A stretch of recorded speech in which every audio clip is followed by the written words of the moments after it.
video olina option y'abantu 10 sharing nga abantu 9 emwesigadde ogiteeke ku account yo ba page yo omuntu atalina mugokire wana abasobola okulabira okukwo bwete betamuza information kubanga buli twetaaga okumanya bana Uganda bategeere information njera kutegeeza mu Uganda teriyo sensitization teriyo information yensonga lwaki mula bintu bingi nnyo ku social media nga bizimbulwa tebizimba kati ffe abalina ebizimba bagezaako nnyo bibikiriza ebitazimba yensonga lwaki mula social media buli kimu kitambula bwe kityo kale ngenda kukozesa kutambuza information eri sharing osobola okukozesa messenger whatsapp okuba nga okisaasanya bwe mmala basaba okukola bwe mutyo njala mu ntagingire wano njala mu mpitire wano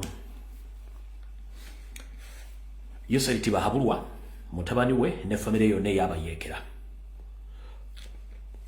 njala mu ntagingire wano Salonga Mulenge jawasanya Kalu Charles Peter Mayiga bereko kuno ne cabinet ye yonna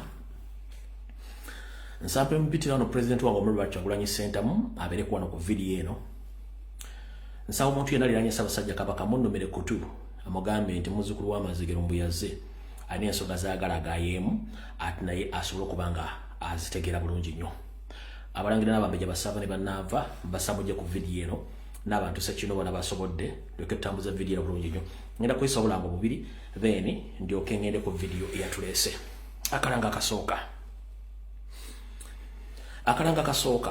nga tukyagenda mu maaso okuteekawo okwemulugunya n'okwekalakasa okwetola ensi yonna okulaga obutali bumativu olw'ebikolwa bigenda mu maaso mu ggwanga kale bannayuganda bona bwagalya mu ggwanga lya Bungereza Obwakabaka obukola Bungereza bategeeza nti People Power National Platform UK ebategekeddeyo okwekalakasa okwenjawulo nga kugenda kuba kutegekeddwa ku embassy ya Uganda mu kibuga London ku ndagiriro eya 5859 Trafalgar Square London WC2N5DX kuna kulujja kuba lwakutaano enaku z'omwezi 14 omwezi ogwokubiri omwaka 2025 kwekalakasa kujja tandika saa 5 ez'okumakya kukomekerezebwe saawa 10 n'ekitundu ez'akawungeezi bakugambye emiramwa emituufu gigenda okubeerako kwe kuba nti bateekawo ekisinde n'omulamu ogw'amaanyi nga bategeeza Yoseriti Bahabulwa lutabaisibwa ne gavumenti ye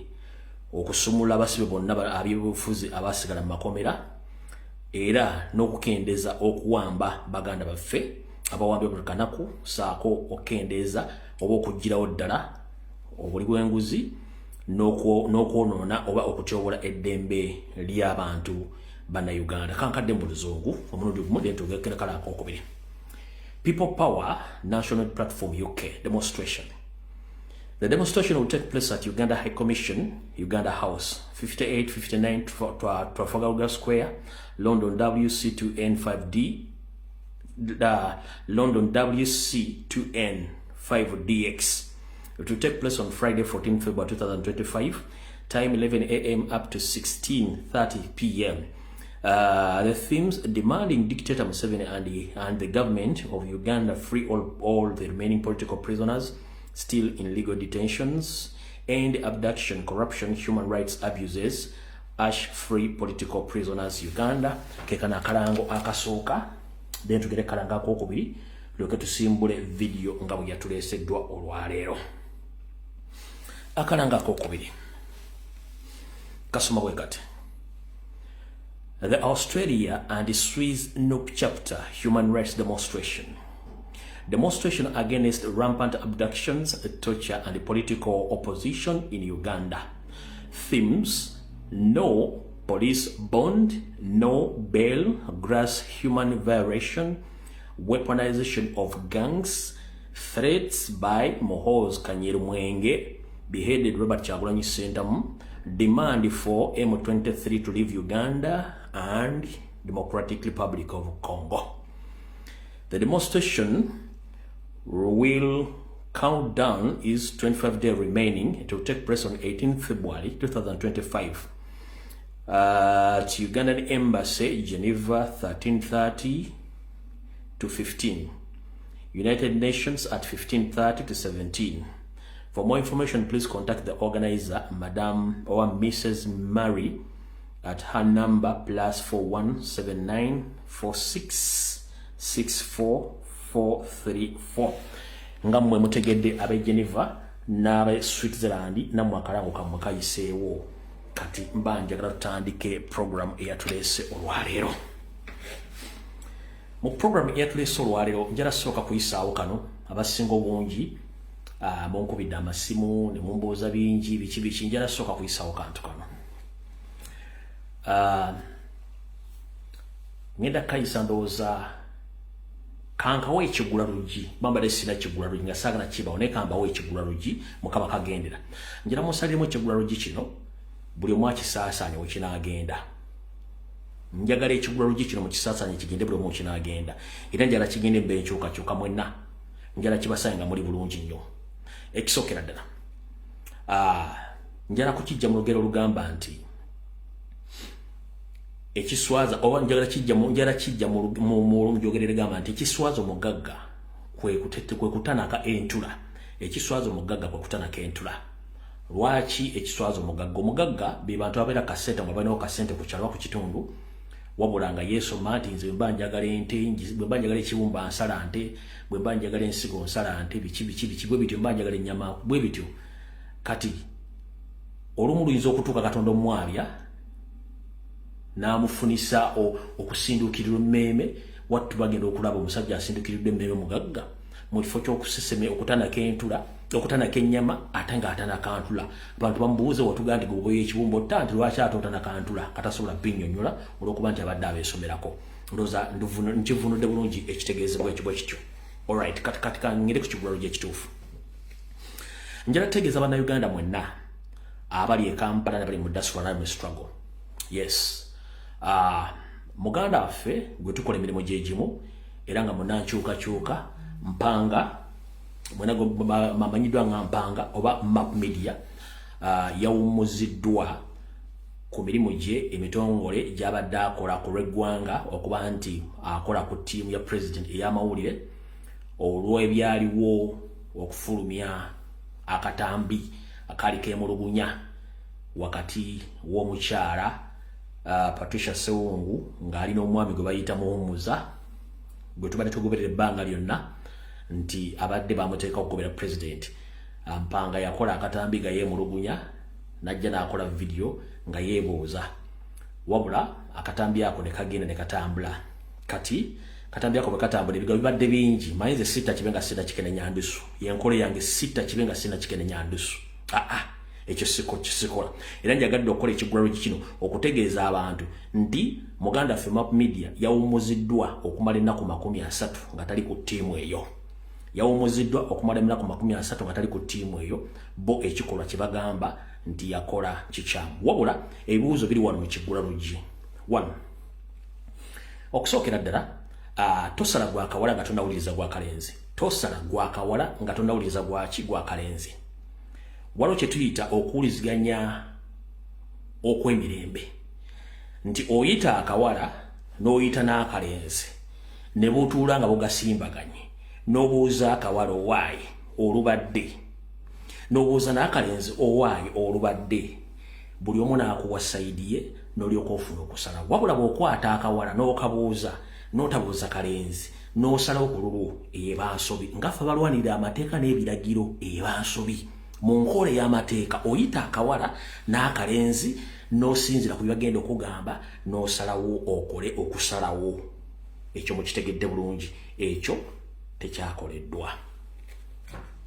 Muganda waffe Mpanga nakkiriza ebbaluwa eyamuweereddwa okuwummula ennaku 30. Wabula abaagimuwadde bamugambye nti ebbaluwa eno tebakoonna weekola ki abamumuzza bamugambye tetuwulirako ewantu wonna nti tukuwumuzza gubeerayo savinga ennaku zo 30 bw'oziggwako olyoka okola ki okomewo. Mpanga Map Media n'abanga musanyufu n'abanga akkiriza ekibonerezo kye bamuwadde abeerayo ennaku 30 ng'awummudde. Wabula obuzibuze butya abamuwadde ekibonerezo bennyini mu gurupu eyamuwadde ekibonerezo ekulira ttiimu ya president y'amawulire bwe yamuwadde ekibonerezo nga kiri internal, ekintu kye tuyita internal oba kye tuyita internal memo information eba erina kusigalamu abo abaagisazeewo ne gwe baagimuwadde nga terina kugenda public. Kati oluvannyuma lwa Map Media okugobebwa oba okuwummuzibwa n'abawummuza kyadde kirina kusigala nga tekitegereddwa public. Wabula oluvannyuma nga wayiseewo ennaku lumu bbiri okusalawo kw'akakiiko ako kwafulumye ne kugwa mu mikono gy'oli ate Map Media gwe yayagala okukola ki okubuuza lwaki yabadde n'omuntu oli. Okitegedde bulungi nnyo. Kati wembuuliza nange ng'omuntu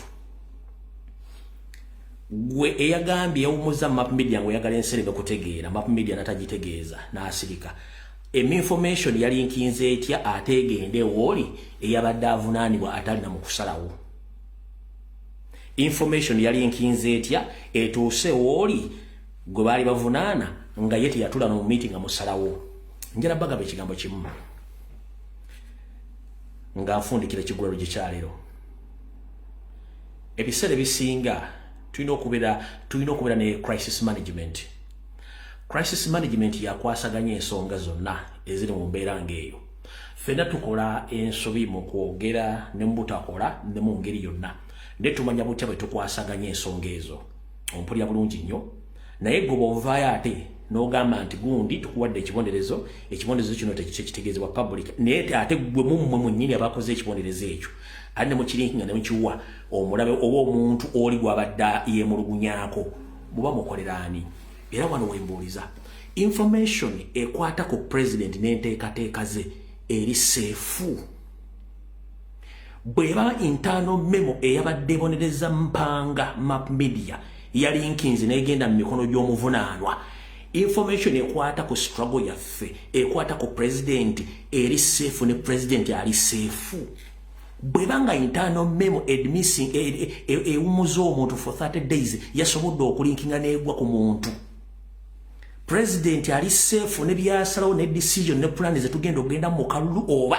This is my question.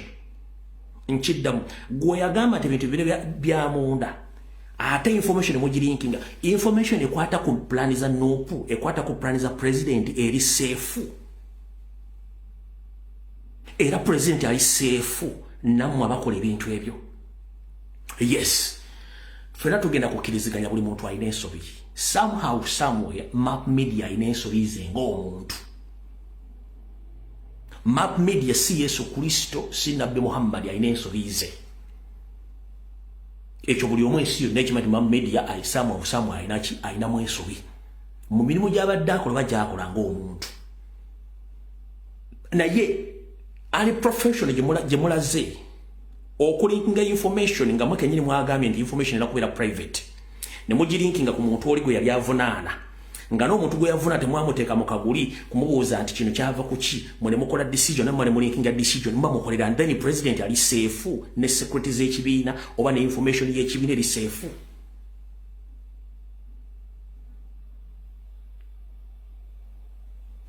Ndi mu kigulano ki nga bwe ngamba nti sitta kibe nga sina Kikenenya Ndusu sigenda kuwanvuya kigulano ki wabula eyo yebadde oba kulinga okwogera kwange ku nsonga eyo kutegeeza abantu abaddemu n'okula ki n'okubuusabuusa nti teyawummuziddwa mu mateeka amatuufu agakwasaganya emirimu yawummuziddwa ennaku 30 naye kyadde kirina kubeera kya munda nga ye yennyini gwe baasalidde omusango akimanyiiko ye n'abamusalidde omusango nga tekirina genda wantu walala wonna. Nange ndakitegeddeko ng'omusango bagumusalidde ne mugamba Map Media ennaku 30 ntono nnyo gumeekiriza ekibonerezo kijja kuggwako ddeyo okole nakkiriza. Wabula akabasa we kavudde information okuliikinga neetuuka ku muntu omulala. Ekyo kye kireesa akabasa nange wembuuliza ebintu ebiri ku secretariat n'ensonga za president ziri seefu. Kyekibuuzo kyange ebisigadde byonna ebyokumuyimiriza mu mateeka bwe kibanga bwe kiri kibalina okukola that is okay. Era njagadde tegeeza public nti bye muwulidde bituufu muganda waffe yaweereddwa ekibonerezo akumulala ku 30 naye ekibonerezo kyadde kyamunda nga tekirina kufuluma wantu wonna wabula kyalinkinze era omuntu n'akikozesanga added advantage mu kulwana entalo ze nga abadde azirwana. Ku lwa Katonda n'ensi yange ekigwaro kinkikomeza wano njalagenda ne programu yange. So mbategeeza mu kitumu butongole mukitegere bulungi nnyo eyo sigenda gendayo.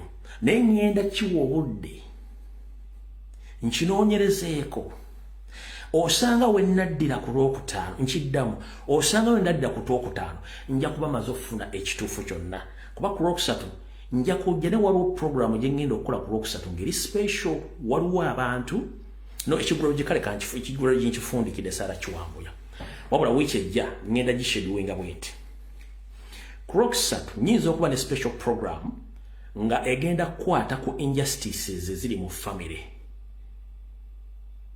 naddala mu bakyala abafumbo n'abakyala abazaala abaana ne bafiirwako babba baabwe n'obatulugunya bajjako ebintu byabwe nga bafamire bye bakikola n'abantu abeeyagaliza abamanire mu gavumenti nyinza okuwa chance ku Lwokusatu okujjako nga bengenda okuwa chance tebeetegese then ku Lwokutaano bwe ndaba nga maze okukola okunoonyereza kwange nyinza okujja n'enkola kye tuyita forensics kuba nali neewaza ekintu ekyo nyinza okujja n'enkola forensics kubanga nze ndi example ey'ebintu ng'ebyo byapenenzola ndi example gye nali nasirikira edda. Remember after 2001 elections waliwo mission ey'okusuula platform zaffe zonna n'okulwanyisa abantu abasigadde ku media eyo information njirina nagisigaza naye tetugenda gendayo njagadde bawa schedule nga bweyina okubeera so ekyo kiwedde kati kamala okuyisawo ka security alert kano. Alright, security alert ya leero njagala mutagingire General Kahindo Otafiire akatambi kano mukamuweereze. General Civilian Kahindo Otafiire wonna wooli buno obubaka bubwo.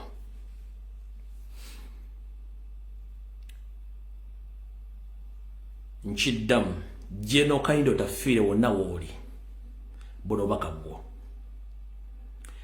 Ndowooza ozoogoberera abasirikale abali ku ddaala lya Brigadier General, Major General bwe basinkana accident ne bazisurvivinga omuli ne Guti noono omulala wiiki eno gye tukuba mabega afunye accident okufa kwa Brigadier General Charles Oluka kat the next target is you Major General Kahindo Otafiire wonna wooli gwe target already yamaze okusanctioningibwa abagenda okutta owamanyi bantu bwagamba nti weeyo obuyinza tubuddiza bannayuganda beefuge ne bagaana.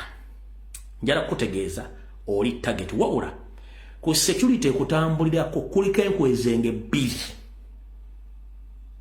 General Civilian Kahindo Otafiire ku security gye baakuwe kutambulirako kuliko enkwezenge bbiri. Either you reshuffle the whole team or you hire the other team or hiring your private security guards. Team kuliko ensekeezi bbiri ezina mission.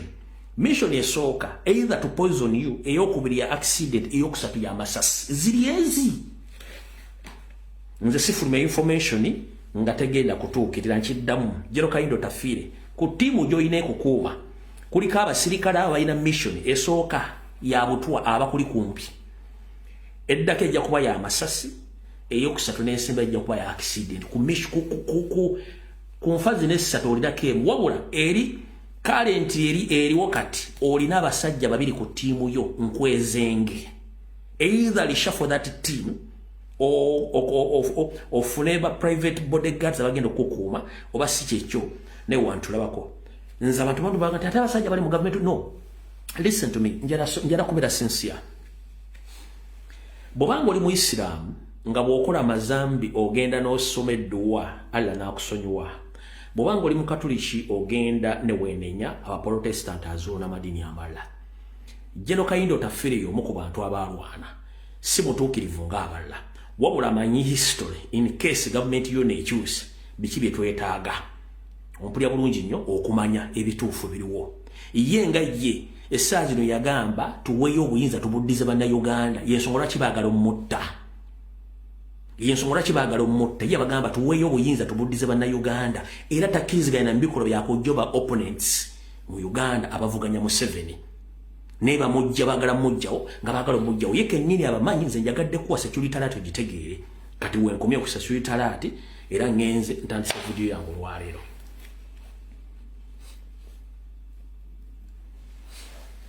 Alright. Okusookera ddala nsaba okuluma kutuka Ssaabasajja Kabaka mutegeeza obubaka buno nga sinnasoma message eno. Ssaabasajja Kabaka wonna wooli nsaba okukuluma kutuuko nkutegeeza ebigambo bino wammanga. Essabbiiti ewedde zaali ssaawa 2 zennyini ez'akawungeezi. Najja n'enkola akatambi n'enkutegeeza butya omusajja omusumaali General Salim Saleh ne mukulu munne mukulu we General Yoseriti Bahabulota Basirwa bwe baali batandise okukola enteekateeka ezisaanyaawo obulamu bwo na buli kimu n'enkubuulira n'embeera gye bayitamu okutiisatiisa buli muntu yenna akuliraanye n'abo b'otakyalabirako ddala era n'okutwala nti buli muntu yenna agezaako okuba nti akusemberamu omutiisatiisa. Ssaabasajja Kabaka nsaba okukuluma kkutu era nkutegeeze nti ebyafaayo biddiringana lwakuba ku luno tebinnagenda nga biri ebyasooka byali. Nsaba okukuluma kkutu kujjukiza nti omu ku bannyoko gwe nakutegeezaako ntale ya Bwera eyali omuwala oba omumbejja Kaalaala Yoseri gwe yakozesa mu kuyingira mu bimu ku mbuga za Buganda okufunayo amaanyi bwe yamala n'amutuusaako ogwampanga bw'amala omutuusaako ogwampanga atera mwana muwala oyo okuba nti kyamuyitirirako neyeteekamu ogwakabunga talina kyajja kukola kugamba bbaawe nti munnange bantuusizzaako obuliisa maanyi ng'abuntuusizzaako yono. Abasajja bano bazze bakola ebikono bimu wabula bwe twogere olwaleero mu ngeri y'akujoogera omu akusinga obusajja. Embuga za Buganda zonna ezisinga obungi abasajja bano bataddemu abantu baabwe Abanyarwanda nga balina amannya ag'Ekiganda. Bwe balemeddwa okukola ekyo wattu si bakwanyi balwadde lwakiri yeebaka kumbwa asobole okufuna ky'ayagala kummwe ekibalemye okutegeera. Ssaabasajja Kabaka nsaba okukuloopera nti mu masiro ga Bassekabaka oba mu masiro ga bajjajjaabo ag'ekasubi nsaba okukuloopera nti omutamanya ngamba musajja mukulu omusumaali George Akandonako Salimu Saleh yakolayo dda ekitakola omutiitizi olw'okuba nti baali baagala okweddiza ekifo ekyo babe nga bakolerayo emikolo gye baagala. Njala kutuma kutu nkutegeeze nti Nnaalinya w'amasiro ago alina ekyama kye yatta ne General Salimu Saleh amanyi Oluganda bulungi bwe ngamba okutta ekyama wakati w'omusajja n'omwami bamukitegeera. Ekyamufuula ekyanga okuba nti balina omugguukiriro gw'amangu okukola bye bakola mu masiro ga Bassekabaka omwo okuba nti bazingamya n'okukyama buli kimu kye baagala. Era nze omu navaayo wano n'enkuloopera nti amasengere ga Bassekabaka gabbibwamu era ne gatwalibwa awo bennyini gurupu y'emu yogayoga nga gali mu bitundu by'ettaka lya Salimu Saleh biri eggaluga wabula bwe nasembera okumanya nga biri ggaluga era ng'omwami yabikozesa okukolerako emikolo gye kati siddangamu bitracinga kuba kati ennaku zino amakanda yagateekawo egateeka ngulu wabula nsabye okuluma kutu kutegeeze nti Nnaalinya w'amasiro ago omukulu Salimu Saleh bwe yali nga ayagala okwefunza ekifo ekyo akifuule nti buli muntu wayagala okujjayo kennyini okukoleramu emikolo gye ye kennyini yasalawo kutta kyama ne Nnaalinya w'amasiro ago era naye yennyini mu butongole aba yasobya Obuganda n'asobya n'amasiro ago okusinziira ng'ennono bwetambula ne bagawaayo okuba nti bakola buli kintu kyonna kyolaba ekikola mu masiro ago ekikyamu. Ekyo njagadde obe ng'okitegedde bulungi nnyo mu ngeri esoboka. Bw'oba ng'osobola okufuna obutambi obubeera ku masiro ogwo oba ku bwenyi bw'amasiro nga bayinawo kamera zimulengera wala bandikuwaddeko obutambi onoolaba abantu abayingira mu masiro ago emmotoka ez'amagye ezitera okujjawo okukola emikolo naye ng'ate si bakola emikolo kuba n'abasajja omu Munyarwanda omu Musomaali be bali mu kusaanyawo ebikolwa enkola zonna eza Buganda ez'obulombolombo n'ennono.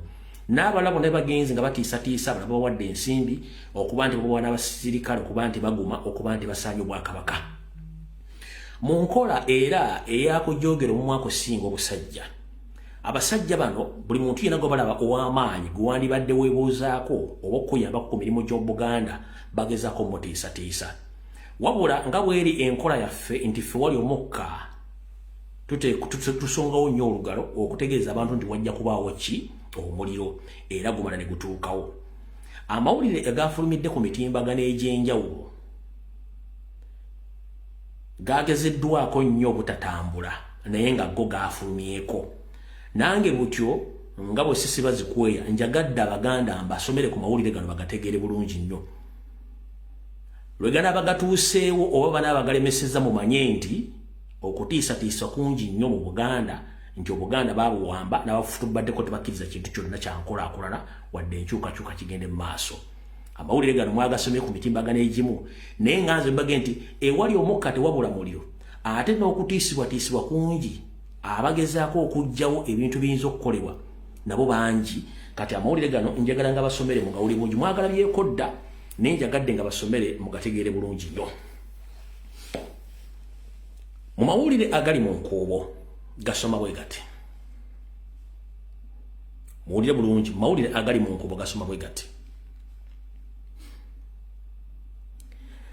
oluvannyuma lw'okunoonyereza ebuziizi na buli wamu abasajja bakalimagezi mu kuzuula n'okunoonyereza nga basinziira ku bantu abeebuzibwako ab'enkizo bagenze ne banoonyereza ne bazuula nti Mengo yavunda neva ne mu kuvunda n'emera envi wabula nga ano ku bwenyi bakulaga ekifaananyi ekirala emikolo egikolebwayo naye ng'ate emikolo gikolebwa mu ddiiro mu bisenge nga wavundu walala wavundu watya kino nno kikulaga bulungi nnyo embeera Buganda bweyimiridde nti n'abantu ab'enkiza abasinga obungi tebakyagala kujja Mmengo awo abasinga obungi baagobwa era buli muntu yenna omunene eyali alina omukono ogw'amaanyi mu kulaakulanya Obuganda abasinga obungi baatiisibwatiisibwa before nga sinasoma gguliriro kansooke ndume kutukwa Ssaabasajja Kabaka nsaba okukuloopera nti eyaliko musajjawo Allah oba Mukama gwe yawummuza bwe mbasera biddendooza amannyo bayejjole lutaba yiye simanyo bagiggo gayinza okuba gagenze naye ndowooza y'oyo ntegeezeddwako nti okuva Katonda lwe yamuyita ebintu ebingi bifudde ettogge era n'okwabya olumbe lwe nawo kwajjamu goziriini ng'abakungu Mengo abamu bakunyigiddemu okuyimiriza n'okubuzaabuza ebintu by'omugenzi era nga ne Ssaalonga Mulengejja n'etalutumidde mwana mu mivuyo egiri mu kubuzaabuza ebintu by'omugenzi bukyanga Katonda amuyita okwabya olumbe kufuuse kagumba weegoge nti buli kimu kiba kigenda okukolebwa kiyimirizibwa olw'ensonga bandijjayo edda mu ddendo disoma okugjamu ebinaasoma mu lumbe nga bisoma ebintu bingi ate ebyabuzibwawo ebitasobola kulabikako naye ng'ate ababuzibwawo bennyini abamu bafutubadde Mengo jjukira musajja mukulu ono bwe yali nga Katonda agenda omujjulula yalina omukazi mpala kitale ng'ono era waakabano wadde yeefuula Muganda famire agiriisiza akakanja abantu abasinga obungi bamuggyeko enkofiira kati yeekolera bimunyumira olw'ensonga nti kiyafuuka Nakawanga era n'olumbe yaluyimiddemu n'abantu b'Emmengo okubuzaabuza enfa y'omugenzi wepo n'ebintu byonna muno mwe muli n'ebintu ebimu byateekamu ensimbi mu Bwakabaka omuli radio n'ebintu ebirala kale Ssaabasajja Kabaka nsabye nkuloopere otegere ensonga eno nti musajja w'oyo wattu n'olumbe lwe lwasimbwamu empanyi terukkirizibwa kwabya buli gye balaga basangayo omuziziko nga batya ako njagadde kayisa obuyisa oluvannyuma lw'okunoonyereza bakanoonyereza abanoonyereza bwe bamala okunoonyereza nga bulijjo ne bakola lipoota ez'enjawulo bo ne bakonkuludinga nga bagamba bwe bati okusinziira ku kuvunda okuli Emmengo n'emivuyo egiri Emmengo Ssaalonga Mulengejja ne bane gye bagezezzaako okubikkiriza nga bakola emikolo egyakafuweeke mu Mengo kizuuliddwa nti wandibaawo okuyuwa olukiiko lwonna olufuga Mengo okuva ku mutwe waggulu okutuukira ddala wansi kwayera oluzungu bagamba Mengo cabinet reshuffle wasanya Kalu Charles Peter Mayiga and other expected to exit Mengo bagambye nti olukiiko olufuga Mengo luli mu lusuubo oluvannyuma lw'okuba nti lugenda kukyusibwa nga luviira ddala kuwasanya Kalu Charles Peter Mayiga Ssaalonga Mulengejja era embudde bwonna kyandigwa mu mantu g'Abaganda okukiwulirako bakugambye bwe bati nti Ssaabasajja Kabaka Ronald Muwenda Mutebi II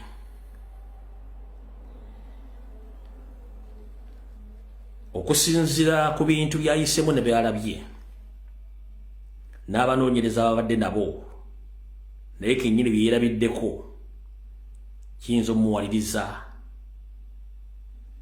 okufuumuula okuva ku mutwe waggulu okutuukira ddala ku muntu ayera olw'obukulembeze bwe okutandika okutaataagana nga ne bufa nga babutta basiga ekifaananyi nti embeera nnungi nnyo mu Buganda okusinziira ku kunoonyereza bukoze kulaga nti yoona akazigo kasiiga wano mu mawulire naye ng'ebisigadde munda bifu bizibu bino ebitanudde abanoonyereza abafulumizza eggulire litegeeza nti essaawa yonna mwandiwulira nga abantu abamu bafulumiziddwa emmengo nga nabo gisimufungize.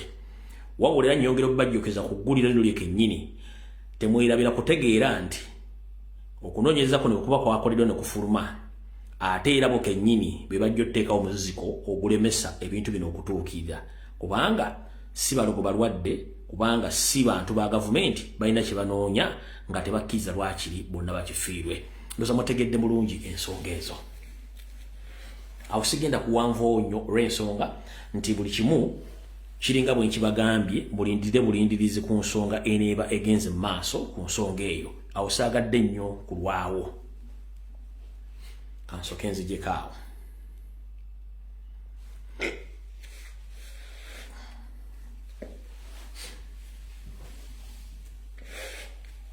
Abaganda bonna ne bannayuganda bonna njala bategeeza nti abantu bangi abayita abaganda amannya nga si baganda. Boogera Oluganda bakoca n'okukoca. Ne bwe kituuka mu kwogera ku bikyamu Museveni byakoze bukyanga ajja mu buyinza, akyusa feesi ne yeekaba n'ayogera Olufalansa n'anyigira ddala. W'omanyira nti ono si Muganda era waakabano. Omuganda ategeera bw'asoma ebyafaayo bukyanga Yoseri ajja mu Uganda naddala okusingira ddala mu 1986 ng'ajja ategedde bingi nnyo bitya. Ngenda basomera eggulire lino mutegeere era munaategeera bye ngenda okusoma buli omu ojja kutegeera nti Abaganda basinga obungi abagezi naawe bannansi bannakabala abalaba ebitundu ebirala abagenzi battibwa nga abasajja bano bakulyetinga Tutsi Dynasty nga babeesinga mu Uganda. Mujja tegeera lwaki abantu bano baagala kusaanyaawo Ssaabasajja Kabaka n'okusaanyaawo abakulembeze ab'eno na buli kimu kyonna. Ndowooza nga sinnasooka kusoma ggulire lino kansooke mbazannyira akatambi kano k'omwami wa mu Tanzania. Layini bbiri zokka ezisooka kwe kusinzira ebbaluwa gye ngenda obbasomera eno. Liiryo. The Tutsis see themselves as a superior people to Bantus, and so they want to reinstitute something called the Mapororo Tutsi Empire that is going to rule over Central Africa and the Great Lakes. Because if you look where they came from in Uganda, Museveni is Tutsi. And he is the one who trained together with people like Paul Kagame in Tanzania together with our liberation fighters. And when they came from those liberation camps, then Museveni went and took power from Obote, and then he put people like Kagame and the Hutus and the Tutsis into his army and intelligence. They then started murdering non-Tutsis who wanted power in Uganda because they were majorities. And that's how Museveni becomes the president of Uganda as a Tutsi, and then he begins to assist Kagame together with the Europeans, the Americans, to then create a force that is going to take power. All right. Kati abasinga obungi mumpulirize bulungi nnyo. Museveni bw'amala okuwamba mu 1986 abasajja Abaganda bonna abaakuba emmundu nzize mbajjukiza nga Bulange ekyayitibwa Republican House. Abasajja bano baakubibwa empiso ezirimu siriimu ne bajja nga balwala siriimu mpaka okutuuka bonna basaanyiziddwawo okutuuka olwaleero. Naye ng'oggyeko ekyo kyokka gana amawulire gaali ga munno ennaku z'omwezi zaali 8 olunaku olw'ebbalaza. Amawulire gaali ga lwakusooka ennaku z'omwezi 2 omwezi ogw'olubereberye 1986 gaali ga munno. Baagawanika nga bajjukira abantu bonna abattibwa mu kavuyo ako mu 1986. Ng'omukulu eyasooka ku mutwe ogwo yali JB Kiwanuka. Gasoma bwe gati. It is now 1 month since the late Joshua Bwanika Kiwanuka was shot and killed. We wish to express our gratitude to all persons, institutions, and clients who sent us condolences, all those who assisted us in various and so many ways following the death of our colleague. the late Joshua Bwanika Kiwanuka. The late J.B. Kiwanuka was a distinguished lawyer and perfect gentleman. Along with the late J.B. Kiwanuka, we also remember with sadness the following lawyers who have been brutally murdered, many of whom their bodies or the killer have never been found. Mu Luganda olufuutifuuti lwenjagala obbasomeramu okubajjukiza akantu kali bakugamba nti J.B. Kiwanuka n'abalala tewayise ebbanga ttono nnyo nga bajjukira omugenzi Joshua Kiwanuka eyakubibwa amasasi n'attibwa, beegatta wamu okutwala okusiima kwabwe abantu bonna n'ababawagira mu nkola eya bizinensi, okutwala okusaasira kwabwe eri abo bonna n'okubebaza abayambako mu ngeri yonna esoboka oluvannyuma lw'okufiirwa bannaabwe abakola emirimu gye gimu. Era ng'onoomu ye Joshua Kiwanuka bakugamba nti omugenzi J.B. Kiwanuka yali muntu amanyikiddwa ennyo nga munnamateeka era nga musajja mukwata mpola wamu n'abo abalala. Naye ye J.B. Kiwanuka tunamujjukira n'okufa kwe okwali kwekibwatukira saako ne bannamateeka banne abattibwa nga nakati n'okutuusa olwaleero emirambo gyabwe tegimanyikiddwangako wa gyejaziikibwa. Twogera ku 1986. Buli muntu yenna nga family member w'abantu bengenda okusoma tobuuza abantu bwe baafa batya. Ke katambi kali kensoose okuzannyira ak'omusajja Munnakenya. Bano bajja bamanyi tageti z'abantu balina okujjawo abayinza obbatawaanya mu mateeka, abalina obbatawaanya mu byobufuzi, abalina obbatawaanya mu buwangwa n'ennono. Wulira amannya, oba oli muzzukulu, oba oli mujjwa, oba oli mwana, oba oli ssenga w'omuntu, oba oli wulira amannya gengenda okusoma. Toddangamu n'obuuza kitaawo yafa atya, baamutta batya, era omulambo gwe guli ludda wa. Wulira bulungi nnyo. Omuntu asooka ye Ben Kiwanuka of Kampala, former Chief Justice, enfa mwagimanya. Owokubiri ye E. Mwangi of Kampala. Owokusatu ye Michael Kagwa, the former Presidential Industrial Court. Owokuna ye A. Okurutu of Soroti. Owokutaano ye C.O. Mako oba Mako eyali ow'Embale. Ow'omukaaga ye G. Akankwasa eyali ow'e Kampala. Ow'omusanvu ye J. Ruhinda ow'e Kampala. Ow'omunana ye Gidi Ojok Okelo ono yali mulamuzi w'eggulu. Ow'omwenda ye G. Bamuturaki of Kampala. Kati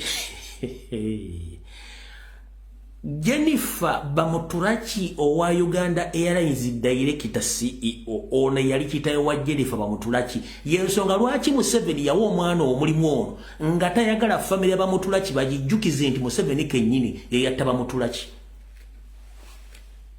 Museveni talina muntu gwawa mulimu nabanga teyasoma P7 n'amulemezaako nga talina kintu kyazibiikiriza. Owulidde bulungi nnyo? Ssenyonyi yalwande Bamuturaki naye nga tamanyi kyekyalwana nakyo. Kati ono Bamuturaki gurupu ya Museveni yeyamutta era yeyatekawo omwana ku mulimu nga bazibiikiriza omwana nabe kujjukira biki byatuukawo oyo wa mwenda. Mutegedde bulungi. Ow'ekkumi Odoi Achwell of Teso. Ow'ekkumi n'omu Gi Kawooya of Kampala. Ow'ekkumi n'ababiri ye J. KS Katende and Miss MS of Kampala. Ow'ekkumi n'abasatu ye S. Munabi of Kampala. Ow'ekkumi n'abana RH Sebogwawo Amot, former Presidential Industrial Court. Ow'ekkumi n'abataano Obote Otuba of Kampala. Ow'ekkumi n'omukaaga Dennis Ochua of Kampala. Ow'ekkumi n'omusanvu ye J.B. Kiwanuka of Kampala. May the God rest their souls in eternal peace. The premature death of the above landmen is a sufficient cause of all our peace-loving Ugandans to serve genuinely for the last peace and tranquility in our motherland. Kati abantu bangi mu nteekateeka eyo battibwa n'olwalero bakyattibwa mu mpolampola. Ndi wano tegeeza munnayuganda yenna ng'oli mu diaspora, ng'oli mu Uganda, ng'oli historian, oli politician, olina ensimbi, naye ng'oli munnayuganda nakabala. Teweeyibala koza kamanyi ng'akoza n'owebbwa. Abasajja bano babatambulirako era bamanyiddiro bagenda bafuna. Sudden death ezigwa ku bisaawe bannayuganda nga bavudde e Kampala ne bafiira mu kkubo nga badda gye badde bawangaalya. Si kusalawo kwa Katonda, obutwa bungi butambula in all ways. Nga kino bakikola kubanga baamala okumasitalinga buli kimu kye bagenda okukola nabo tebagenda kyekikyuti nga batya. Njala kutegeeza gwe wenna omuntu waali mu Uganda weegendereze nnyo abasajja bano bali mu trying moments and last moments of their lives. They are eager and they are free to kill. So don't take any security alert for granted. You may hear some comrades diffuse this information, but ask them why are they diffusing the information we are passing if they are not among those groups which assassinates our Ugandans. Ompulira bulungi nnyo. Bw'olira omuntu ng'atandise nga nti security alert teziri tetuna kye mubuuze gwe nnyoko oba kitaawo bamentioninze nnyoko oba kitaawo. Bw'ojja nogaa nti wategeddwa tebagenda mutta goberera Uganda, manya nti oyo y'omu ku bo. Ompulira bulungi nnyo. Kaamulali gw'otalidde wattu akaayira luddawa. Kitegere nti abantu bano balina abakolera era abakuutira akadingidi mu ngeri y'omu esoboka. Najja kuwano olumu n'enkola programu nga tuli mu kulwana okutasasa basajja kabaka. Era enkwezi engemu nejja negamba ffe kabaka muntu akula lwaki mugamba agenda alina famire kyagenda okukomekkereza ngera bimoko abadde bajja ba diffusing information which definitely tufaayo tulina obudde bungi nnyo ku nkola yaffe gye tukola. Waliwo kyenjagala okubagamba nti gwe muna Uganda wooli weetegereze nnyo omuntu gw'otambula naye si buli akusekera nti aba akwagala, si buli akusinikira amanyi nti aba agasirise. Ate bangi basirise ne bamanyi. Enensi abantu gwe bagira basibu eri. Abantu bonna nabagambye ekigambo kimu nti ekintu kye bayita Omunyarwanda kanziremu kibasomesa obulungi ogusembayo. Omunyarwanda asobola okweteeka ewantu wonna ne yeefuutika. Omunyarwanda nga Nawolovu buli wantu wagenda aba ayagala abeerewo nga yatwalawo era akyukirawo nekkala okufuuka ekyo kye baagala abeere. Omunyarwanda alina akantu ke bayita resistance. Omunyarwanda tapowa geemu ye mpaka ng'agituukiriza, asobola okwebakiriza mpaka lw'anaagituukiriza. Lwaki? Omunyarwanda yesiba nnyo ku muntu mpaka lw'anaafuna kyayagala. Oyo Munyarwanda naddala oyo mutuusi. Ate Omunyarwanda ng'oyala otegeera nti Munyarwanda kasita omwogerako nti kasita oyogera ku Banyarwanda ng'anyiiga naye njala kubuuza gwe lwaki bakuyita Omusoga tonyiiga, bakuyita Omugisi tonyiiga, bwe bakuyita Omuteeso tonyiiga, bwe bakuyita Omukalamojja tonyiiga, bakuyita Omunyoro tonyiiga. Naye bano abantu olwogerako nti oli Munyarwanda ng'azimba akyuka ng'ayaaka yenna ng'akaayu kitegeeza nti bakimanyi. Si bantu bo balina ebigendwa byabwe byakusaanyawo bantu. Naye mujjukire abantu bano ebyafaayo bisoma nti tebasukka myaka 5 kudda waggulu okubanga bakyali mu kitundu bwe bali baba balina okusenguka olw'ebikolobero bye babakoze. Yensonga lwaki era bazunga buli wamu nga batambula butambuzi tebalina wantu babeera olw'ebikolobero. Njala bategeeza ekigambo kimu mumpulirize bulungi nnyo. Si buli muntu gw'olya nti alina erinnya Ettoola aba Mutoolo. Si buli muntu gw'olya nti alina erinnya Essoga nti abeera Musoga. Si buli muntu alina erinnya Egganda nti Muganda. Baganda amannya bangi. Wabula ebikolwa n'ebikolobero by'omuntu bibimwawula ku bantu ba bulijjo. Mumpulira bulungi nnyo.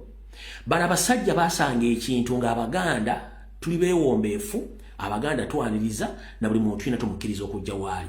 Era yensonga lwaki abantu video wedde kusena bagamba mwabanenya Ssaabasajja Kabaka buli omu gy'oli. Nkusaba onenye Ssaabasajja Kabaka ng'olekamu.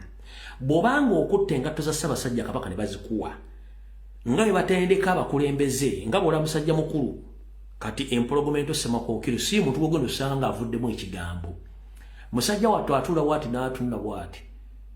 Toli muli nga avuddemu ekigambo wabula buli kimu aba akiraba era ng'akitegeera. Kati ne Ssaabasajja Kabaka yenkola gy'alimu.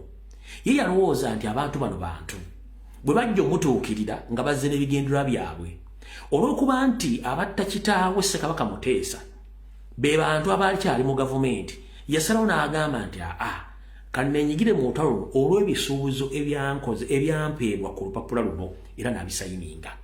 Wabula oluvannyuma bamala okutuusa abantu bano bamwefuulira. Mu kumwefuulira buli kye bakkiriziganye nabo tebaakikola. Era mu baali baagala okutwalira obulamu bwe era bavulunge buli kimu kye baali baagala. Mmwe ne mulwana olutalo lutuusa olwaleero.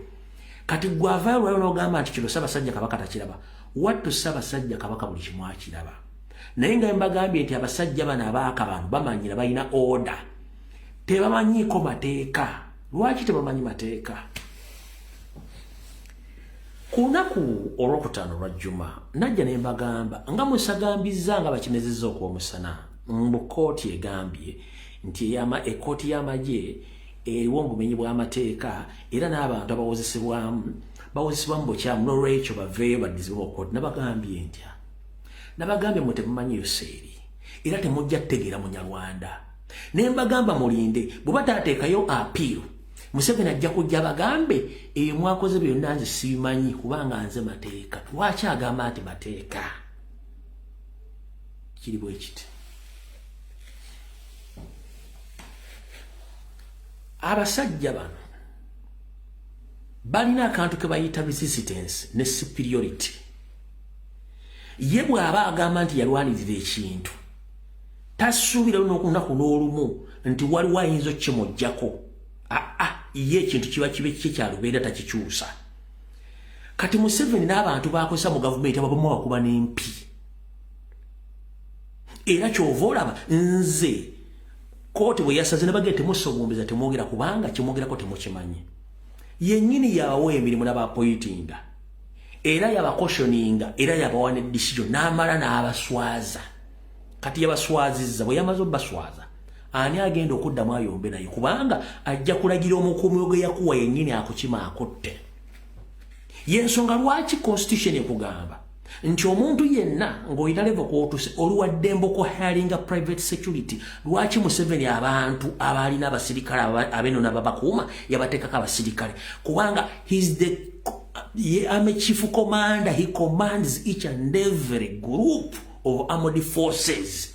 Bulijjo kye mutategeera ekyo.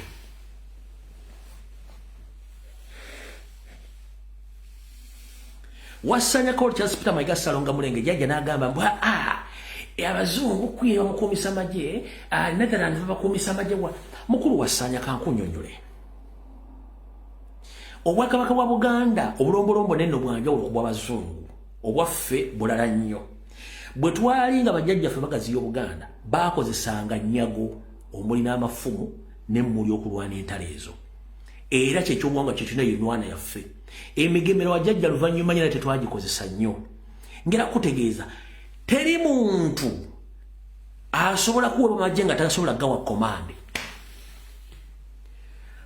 Bakwini b'e Sudeni ne bakingi b'e Sudeni ab'Ebberija be balina komandi ku magye ago. Ne kwini w'Abongereza oba Charles Kabaka w'Abongereza ye ame chief commander w'amagye g'Abongereza. Do you copy that? Kati Ssaabasajja Kabaka yaduumira amagye ga Uganda. Si yagaduumira. So otyo omuntu amagye agakume nga tasobola gawa biragiro. Oyo automatically abeera musibe.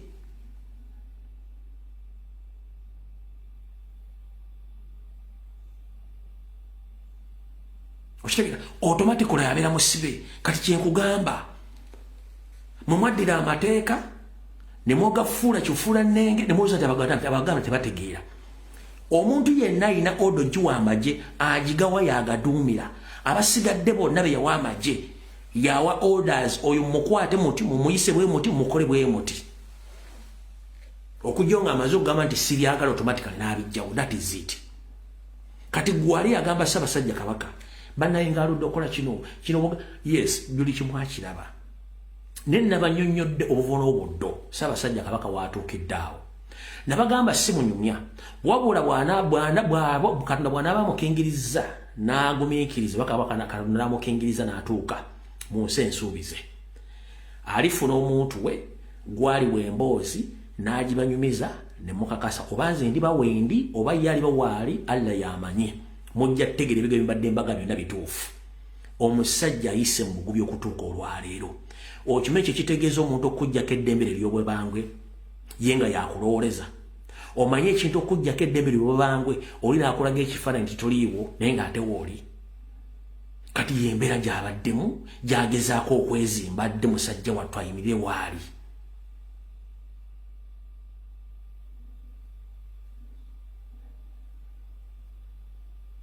Gwe mbuli abantu bameka abadde mu mbeera gy'abaddemu nga yaweebwa obutwa nadde engulu n'abanga ye waali kwali kulwana kwammwe kwali kusaba kwa Katonda naye kennyini okwefaako. Kati bw'otuulira abantu abamwetoolodde bonna era nkwezenge lwaki toyongera musabira n'olinda buli kimu ekinaaba kigenze mu maaso Katonda yagadde kibeewo nereka mukonda eminga mu nsi gye mmanyi nti erimu abatemu abeetoolodde eggwanga nga buli kimu bakikola nga bwe baagala. Tugenze mu maaso.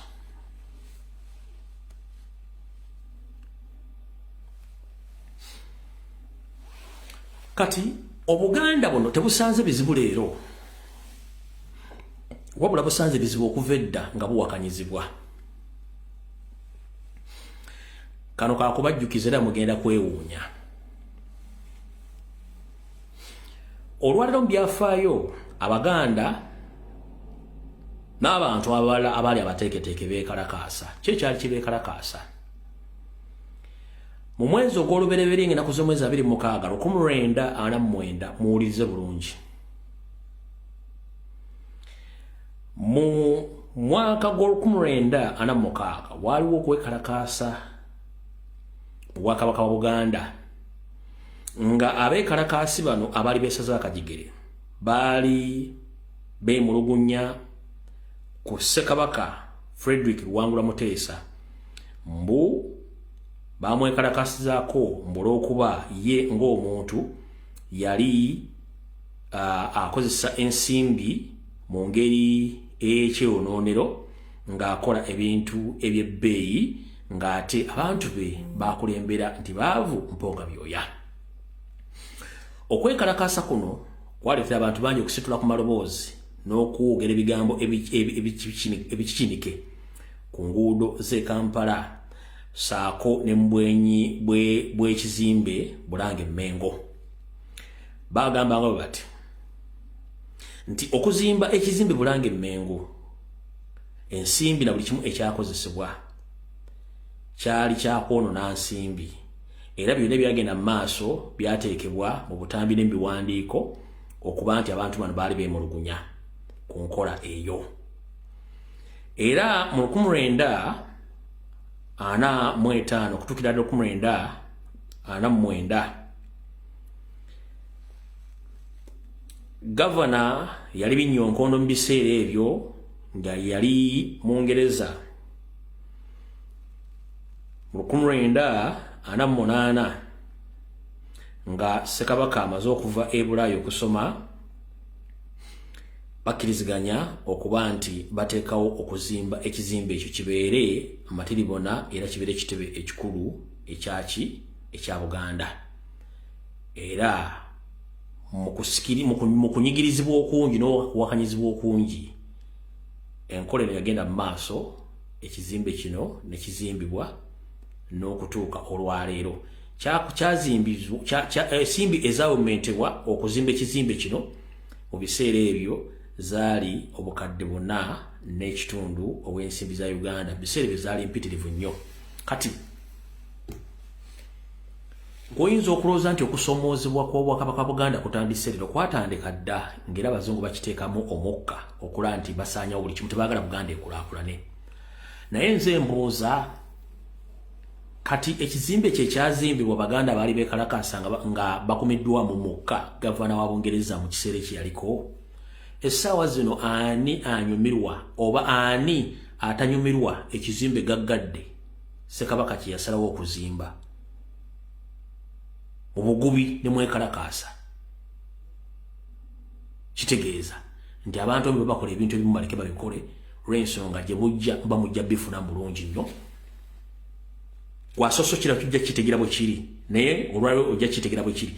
N'embeera ya Ssaabasajja Kabaka eno gye mulaba olwaliro amu temugitegeera fe bagikira tugitegeera naye gye bujjako mujja gitegeera bulungi nnyo mugiwe obudde nga musabira. Wabula bamanafu tubadde Mmengo bo nga bo balina obudde bwe balina okukola ebintu bye bakola mu kunyigiriza n'okwagala okusaanyaawo ekitali nti kyangu kubanga Obuganda lwazi ate Obuganda mwoyo mulondo. Obuganda mwoyo mulondo gwe ne bona okola effujjo buli kimwero ojja bulekawo ove okubanga osiwa jjajjaawo tewasikirawo zo kitegedde bulungi nnyo. Buli kimu kibaddengawo ng'effujjo balikola olw'ensonga nti balina obuyinza okukola ebintu byonna nga balina okubikola. Alright. Nina video gye nateeka ku mutimbagano saagizannya wiiki ewedde ey'omusumba Munnaddiini eyabategeeza enkola ey'obulombolombo n'ennono. Ngenda kuddamu ngizannye naye nga sinagizannya kubanga njagala kuva wano ngende ku kitundu eky'ebyobufuzi. Ndi wano okujjukiza muganda wange yenna gy'oli. Obwakabaka bwonna obuli mu Uganda tebwava mu bbanga ne bugwa, bwakolebwa abantu abasangibwa mu bitundu gye buli ng'ekigendererwa okukuuma abantu abo mu mpisa zaabwe n'ennono, ng'ekigendererwa okukulaakulanya ebitundu ebyo, ng'ekigendererwa ekyokweyimirizaawo bonga abantu nga tebalina nnyo mbeera ya kusabiriza ng'eriwo essaawa zino. Lwaki nkusigira ekifaananyi kino? Kizibu nnyo omuntu agenda okukuleetera ebyafaayo nga bikulaga nti Obwakabaka Buganda bwali bubanjibwa ensimbi era bwasakako ewantu. Ekyo tekiriyo. N'olwaleero Obwakabaka Buganda nga bulina abantu baabo abagaggafugge bibadde babuyimirizza wabula bagenda bajjamu enta olw'emivuyo egiri e Mmengo n'obutaagaliza obuli e Mmengo. Kati ndi wano okutegeeza gwe musajja mukulu naawe mwana mulenzi mwana muwala ali eyo ngera kugamba nti ekifaananyi omuzungu kye yakusiigira kyejje mu bwongo. Omuzungu yakusiigira ekifaananyi kikye n'akikwambaza gwe ne weerabira ekifaananyi ekikyo by'ebizibu by'osanga.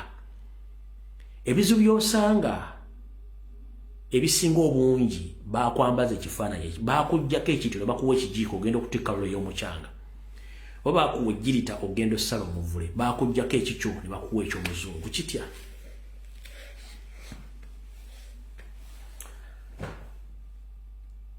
Omuganda yayimirizangawo amaka ge ng'omusajja era ekyamutuumisa omusajja kwe kusajja wala kubanga yali akola obuvunaanyizibwa bwe ng'omusajja nga n'omukazi amanyi obuvunaanyizibwa bwe ng'omukazi. Wabula omuzungu bwe yajja asensera ebintu bino byagenda bikyuka. Ebyenfuna byakyuka, ebyembeera z'obulijjo byakyuka, buli muntu n'abanga ayagala kubanga afuuka kyali bigenda bivaawo. Eddiini bwe zajja zimeruka ku lukalu lwa Africa n'okusingira ddala bwe zajja mu Buganda zagenda zikyusa endowooza y'abantu nga bajja ku mulamwa. Ekyennamugongo n'okutta abajulizi era kaali kagendere ng'omukadde akogga olw'ensonga nti babayingizamu omutima okubalowoozesa ekintu ekitali kituufu era baakomekkereza mukama waabwe bakoze eki abasalidde omusango ogw'abataala e Kaganga. Naye nze mbuuza gwe omuntu waliwo anaategeera wali wutuddeko awo n'otuuze nga labiyo n'obuuza omuntu ali mu Amerika amakereziya ameka agaliyo oba amakanisa ameka agaliyo era Abamerika bagenda mu makanisa ago bagenda mu makereziya ago. Waliwo ebuuzizaako e Bungereza amakanisa gaggulawo ddi era bagagendamu ddi. Wali obuuzizaako e Italy ewasibuka eddiini y'Abakatoliki obadde okimanyi nti amakereziya agasinga obungi gabeera makalu. Wali ogenzeko e Spain kale kaŋŋamba Europe generally nti abantu by'okusoma bivako amasinzizo gonna makalu. Naye ggwe musajja mukulu atasobola kuzuula kintu kino nti abantu baddeyo ku bulombolombo nenno oluvannyuma lw'okwetegereza gw'oli awo ato nkugamba ekigambo kimu Katonda gy'ali era abeera buli wamu wonna oba omusanze naye bino extra additions bibongerako kyekizibu kyammwe mu baddugavu mwalina obulombolombo nennono era abaddugavu mwayogeranga ne Mukama wa Katonda wammwe nkiddamu abaddugavu mwayogeranga ne Mukama Katonda wammwe yensonga lwaki mwatuulanga ne musabira enkuba n'etonnya yensonga lwaki mwagemanga n'enkuba n'egaana okutonnya ekyo nakyo muleme okukitegera sayansi oyo ovanga ku famire eyatuulanga n'ekoola bajjajjammwe ne mujja ne mwogera nabo nga bali mu mutwe gw'omuntu gwe mirundi emeka gye wali otuddeko mu kkereza ne bayita Yesu najja n'ayogera naawe oba muziki ne bajja ne bayita Nabbi Muhammad najja n'ayogera naawe naye ng'ate gwe ku bulombolombo nenno Katonda bwe yali yakuwa n'amagezi n'emikisa basobola okuyitira jjajjawo n'ayogera n'ensonga zennyini z'omanyi kubanga tosobola kutegeerawo logiki ya Katonda yakuwa ensi n'emikono ebiri n'agamba agenda ogiri ogikutte wenkwagalira nja kukuzza ewange ebisigadde tujja kwennyonnyola ne mwagaana okutegeera bajjako ekifaananyi kyammwe lwaki nkusigira ekifaananyi kino okubonaabona kw'abaddugavu bonna bwe bali mu nsi yonna kwerabira gye baava lwaki buli wali kale enzirugavu wasinga okubonaabona lwaki buli wali kale enzirugavu wasinga okubeerawo obutemu n'obukyayi kuba ekyo tosobola kyebuuza ekyo kibeera okubanga ffe kennyini tetweyagaliza twerabira gye tuva omuntu omuddugavu kennyini zigizigi alina obulombolombo n'ennono gwe muntu omutuufu Katonda gwe yatonda ku nsi basigadde bonna duplicate okitegedde bulungi kati njala kugamba ekigambo kimu ngenda okuzannya akatambi k'omusumba kano nkakuddiremu then bwe nkavaako tusale tugende ku mboozi endala bajjajja very soon tutandika okwokya emirambo lwamangu eno tumuzinge bwe tutyo tukume ekyoto tumukole ki kubanga abantu mwagadde nnyo okukuta naye nga bemugenda okukuta tebigenda bagasa mirembe na mirembe ayiwa preservative abamu mutufuukidde kye bawalula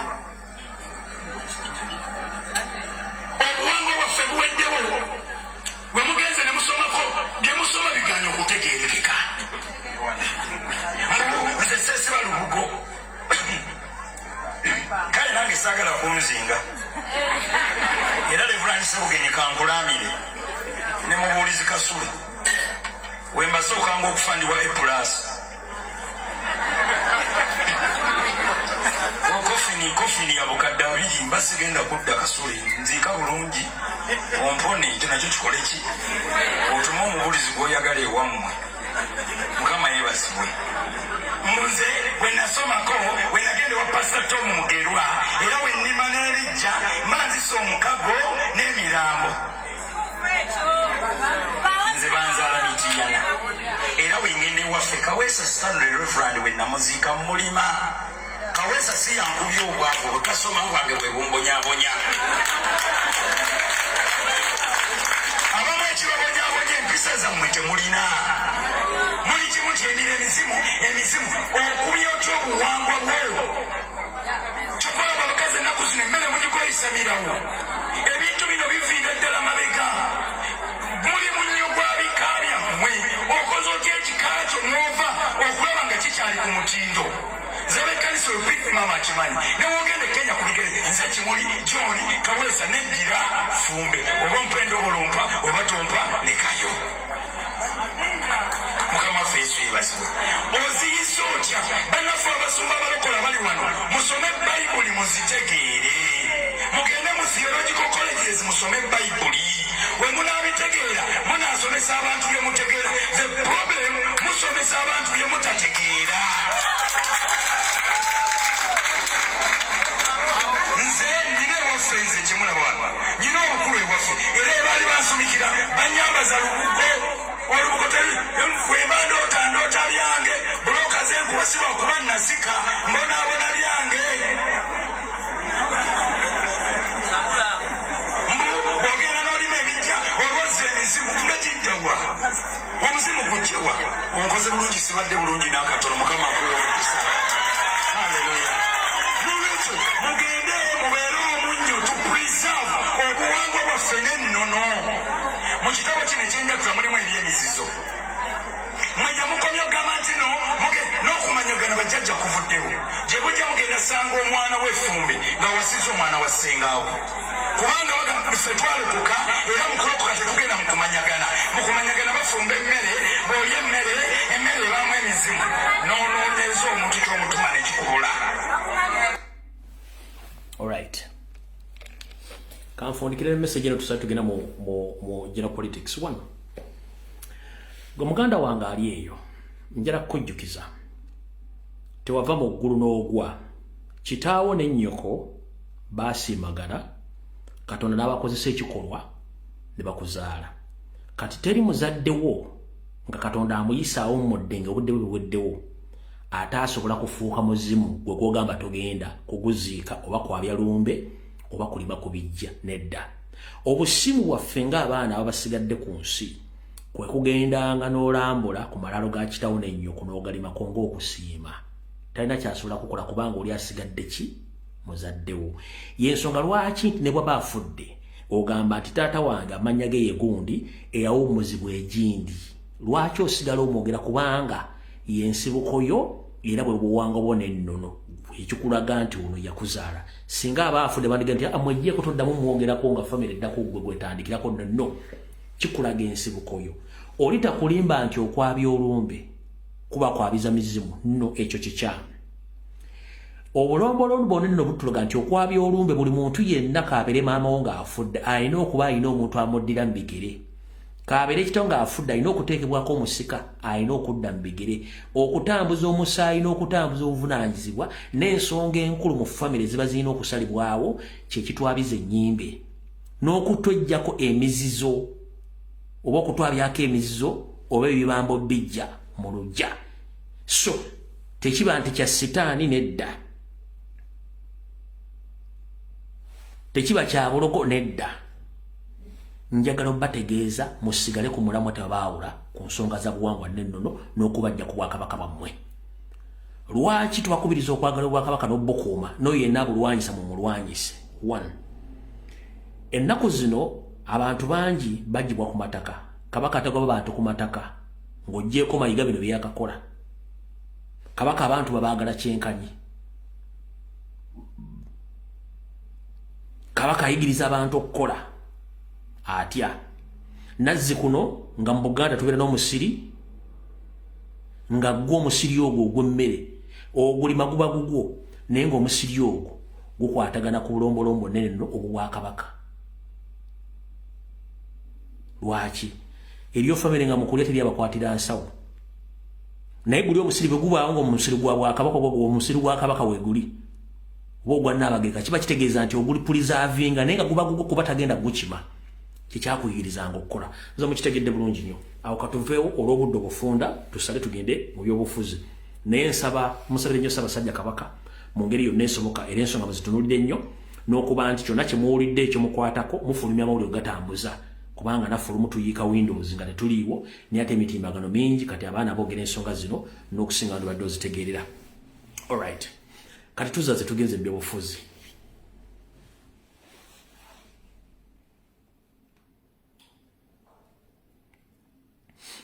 Njagala osooka owulirize obubaka buno.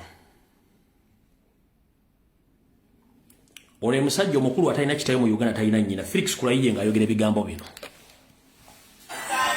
ADF batujju M23 balwanirira butuuze bwabwe. Nsaba mufune enjawulo. Bali batuuze baawali bagaanibwa obwetwazo obwo bw'abatuuze birwanako. Kyovulaba nti amawanga gonna ag'ekitundu gagamba Oweekitiibwa Kisekedi tuula n'abantu abo owuliza ensonga zaabwe. Nga sinagenda walala bawoyingiridde wafaanana watya? Omwaka oguwedde bwe wali wafaanana? Nedda.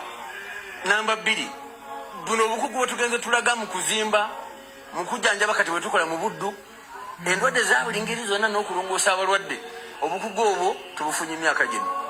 Namba 3 obutebenkevu bwe tukuumye emyaka gino gyonna bannansi bafunye omukisa gw'okwezimba bakoze ssente zaabwe bazimbye ebintu byabwe kuba balina obwesige teri mujaasa ajja kwesula mwaka mbayaayo abyoje.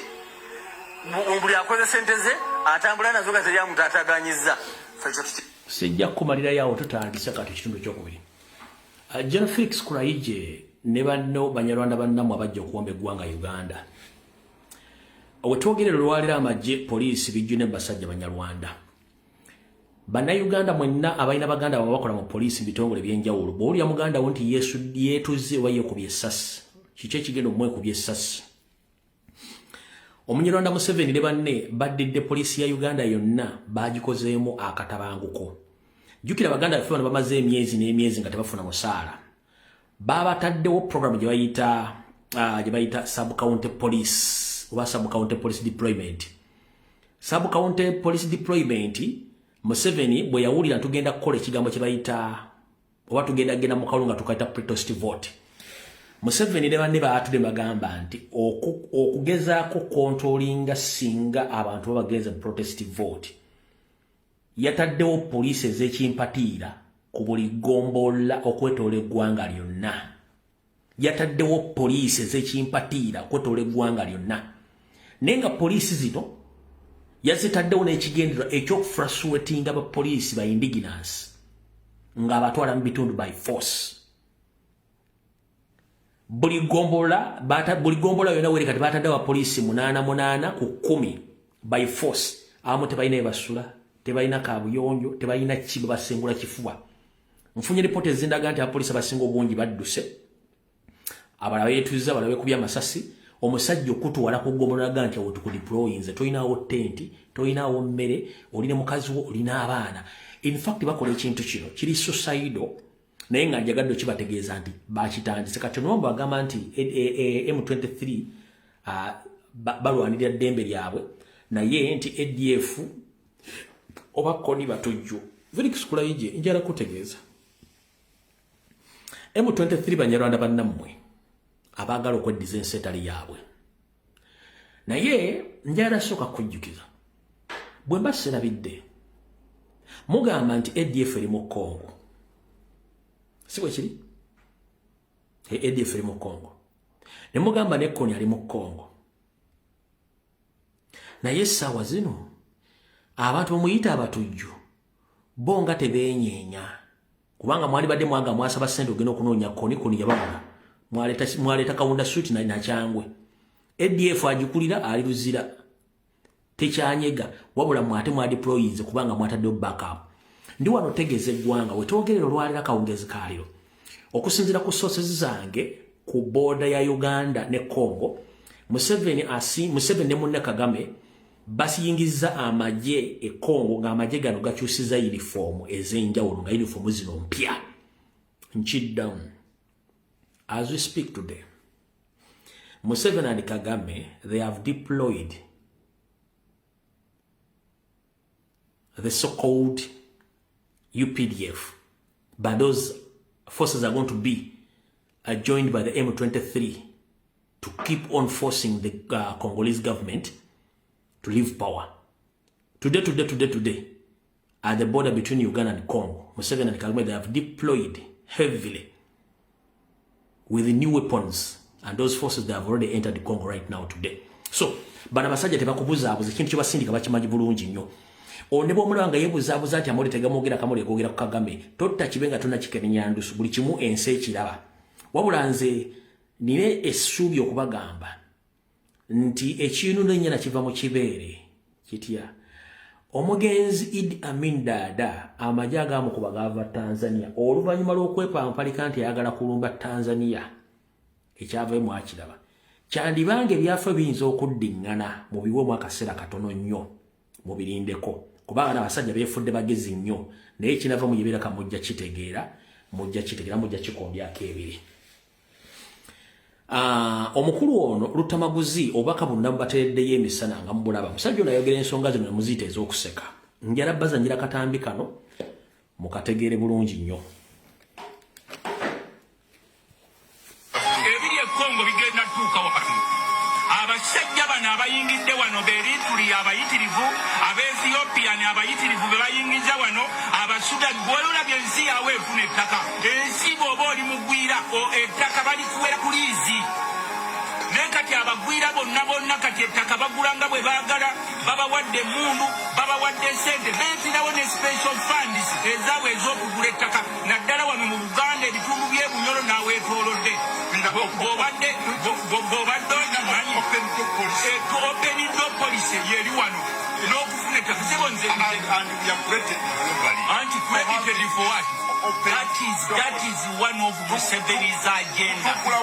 Their master plan agenda. Okulaba ng'ensi bagibajjako. Muddeeyo babawe obukunkumuka, muddeeyo babagulemu ekkiriranye, muddeeyo muggwemu ensa naye agenda eri Congo yerina wano mu Uganda. Kubanga omusajja ono okuteekako omukono ku executive order ekkiriza abagwira okufuna wano ettaka. Omugwira omuzungu ng'agenda balekawo etteeka nti omugwira yenna ng'azze mu nsi yammwe ettaka alina kulifunira kuliizi. Kakati balifuna openire bannansi bonna bagubye otuuka kati mu bitundu kati nkuwanga kansanga yonna munansi okyasobola okubaako newopangisa. Gwe wali okitegedde lwaki mwami Museveni yaddira bamanerenda bonna boogera olulimi lumu abeetoolodde eggwanga batwala property z'abantu enkya n'eggulo? Those manerenders speak one language across the country. Era batute property z'abantu. N'olwekyo gwe musajja gwe tubalengera wano mukyakyanca musimanyi maama Kongo babakuba simanyi gundi ekiri Kongo kidda wano naawe ewammwe baagalawo. Jjukira omusajja ayempawaliza abasajja bano abayingira wano abawadde sente abawadde emirimu abawadde power no authority. Kati olwaleero osanga omugwira ng'ayogeza maanyi okusinga munnansi ne batwala ebyalo byammwe. The other day nze simba Munyoro nakikubuulirako wano. I'm not a Munyoro. But I feel bad okusanga ng'Abanyoro bonna babagobye ewaabwe olw'amafuta. Zino gurupu ze mulaba batwala mu Northern Uganda ze batuuma nti balaalo. Si balaalo, those are not balaalo. Those are refugees from neighboring countries. Babayingiza wano. Gwe lwaki olowooza abasajja babeera eyo mu nsiko eyo nga tebavaayo? Gwe olowooza bo tebaagala kusula muyenga oba kololo? Kakati bagenda balondamu abantu bamwe abaali bategeera bonna babaguzeeguza emitwe tebakyategerekeka balooleza mu ssente mane naye ng'ensi bagiwaddeyo. Sebako nkogeddeko kakulu because shadow minister n'abadde n'exchanging n'omuzungu omu n'angamba you guys you are fools. Omuzungu naye sebo yatuyiseeko fools n'agamba open door policy. Museveni gye yateekawo nti buli mugwira ayingire wano n'amala ne yeefuula kuba ye Museveni musajja mugezi kyakola yeefuula nga atakikola. Kati yeefuula mbu bano balefujja abali wano tabafaako meanwhile nga bakapitalinga eggwanga lyonna. Kati njagala kuwa ekyokulabirako wano Buganda ekyasigazaawa Uganda ine ettaka liri luddawa.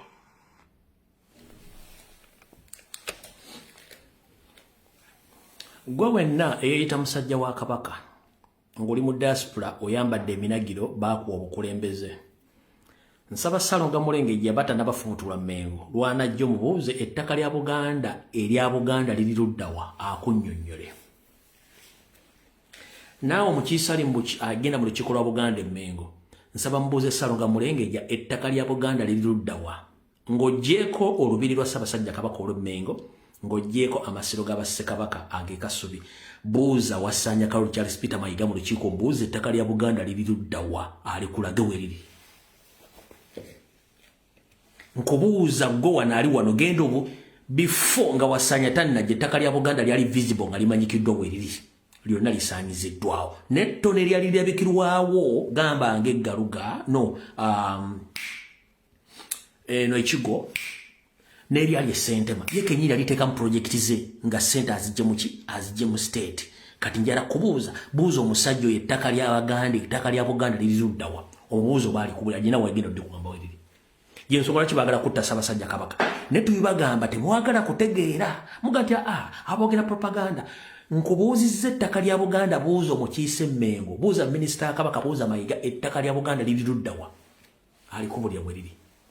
Ng'embuga zonna bazitunze liri luddawa. Amagombola gonna bagatunze liri luddawa. Amasaza gonna bagatunze liri luddawa. Kale awo tuvuddewo. Kati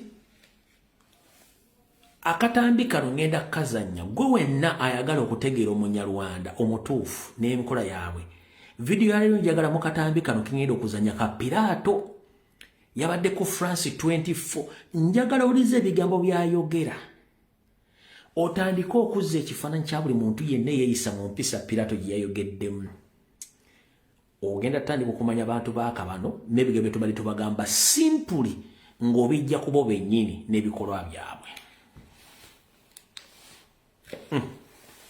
And what comes out flows over to our territory or anything else, we are ready to fight. Because we are there as a result of having fought for our own rights and existence. There's no question about it.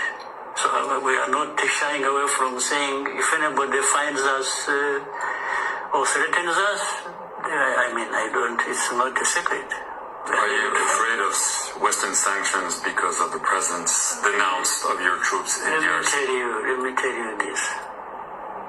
With our history, with all these things we are talking about, the way we have been shaped by these hardships and injustices, and it doesn't matter by who, we are not afraid of anything. Elections are scheduled. Lozo kitegedde aho tuvuddewo nazze ne bagamba ku Lwokutaano nti akalulu ke tugendamu NRM Electoral Commission ne NRM baakolagana ne bajjawo enkalala za Electoral Commission ez'abantu balina okukebereramu ne bateekawo eza NRM bakikoze counter-wide nakibagambye naye video zaafulumye dda eziraga ekintu kino kati naawe weesalirewo otegeere kubanga bino bigenda mu maaso.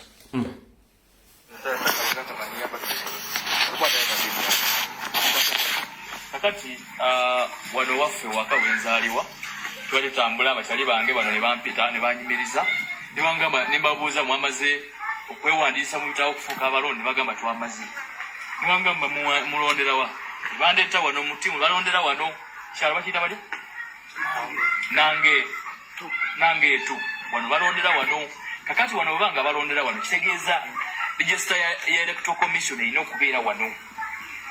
Register Electoral Commission webanga ino kubeera nati kati baleesewo ya NRM kati eriwo kati bakonfusing abaana baffe aba National Unity Platform abenkyukakyuka ne bawandiisa mu register ya NRM bategeere nti nabo bamaze okuwandika kati nzinze wano okugamba bonna abali eyo nga weewaana nti oyaga weewandisiza kebeera register eyo nga ya Electoral Commission oba ya NRM oba ya NRM genda osazeemu erinnya lyo genda ononye Electoral Commission entuufu ya general election.